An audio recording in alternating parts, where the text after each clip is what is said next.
केंद्रीय गृह मंत्री अमित शाह ने कहा है कि देश की आजादी के लिए प्राण उत्सर्ग करने वाले वीरों को आज देश नमन कर रहा है।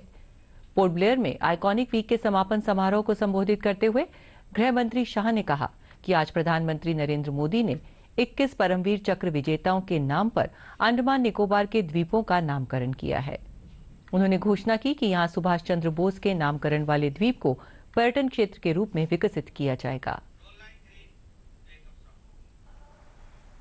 जिन्होंने देश की आजादी की सुरक्षा के लिए 1947 से लेकर आज तक अपने जान न्यौछावर की, अपने शरीर के खून का कतरा कतरा मातृभूमि की इंच इंच भूमि के लिए बहाकर मातृभूमि की रक्षा करने का काम किया।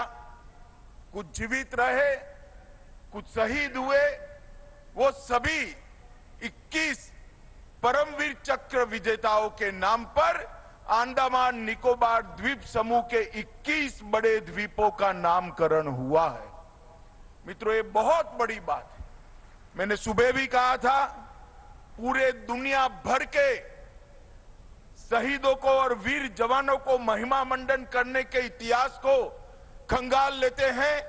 दुनिया के किसी देश ने अपनी कृतज्ञता व्यक्त करने के लिए किसी द्वीप या भूमि को शहीदों के नाम से नहीं किया है।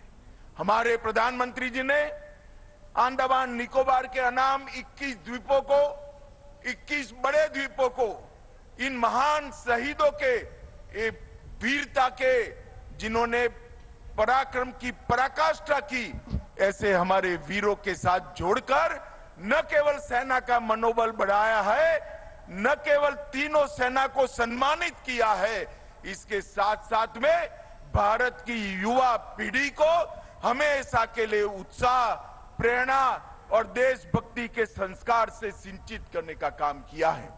इसलिए मैं आज इस सभा के अंदर प्रधानमंत्री जी को बहुत बहुत बधाई और साधुवाद देना चाहता हूं। इसके साथ साथ भारत की तीनों सेनाओं के सभी जवानों को भी बहुत बहुत साधुवाद और अभिनंदन करना चाहता हूं, क्योंकि इनके पराक्रम को आज बहुत अच्छे तरीके से देश के इतिहास के साथ संजोने का काम हुआ है।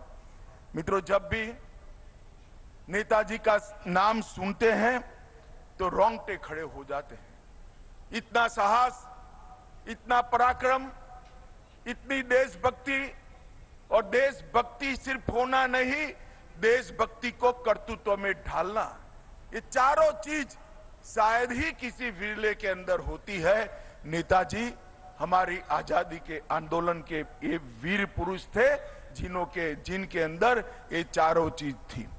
नेताजी के व्यक्तित्व में वसंत ऋतु के सूर्य के जैसा आकर्षण था, जो ना बहुत गर्म होता है ना बहुत शीत होता है। जब समय था सोचने का, आजादी के आंदोलन में वो कांग्रेस के अध्यक्ष रहकर 2 साल तक कांग्रेस के आंदोलन का नेतृत्व करते रहे। फॉरवर्ड ब्लॉक भी बनाया, एक प्रकार का आर्थिक चिंतन भी रखने का प्रयास किया। जब कलकत्ता के मेयर बने, अच्छी प्रशासनिक क्षमता का भी परिचय कराया, मगर जब लगा कि द्वितीय विश्व युद्ध में भारत को आजाद करने का एक मौका है, अंग्रेजों की कैद से उनकी आंख में धूल झोंककर वहां से बर्लिन तक की यात्रा, मित्रों, वो यात्रा का कोई वर्णन पड़ेगा तो कमी हो जाएगी। मैं देश भर के युवाओं को अपील करना चाहता हूं कि नेताजी को जानना है तो नेताजी की दोनों यात्राओं को ध्यान से पढ़िए। देश के लिए कोई एक व्यक्ति अपने अल्प आयु के अंदर क्या कर सकता है, इसका एक उत्कृष्ट उदाहरण था जो नेताजी ने ये पूरे विश्व के सामने रखा है।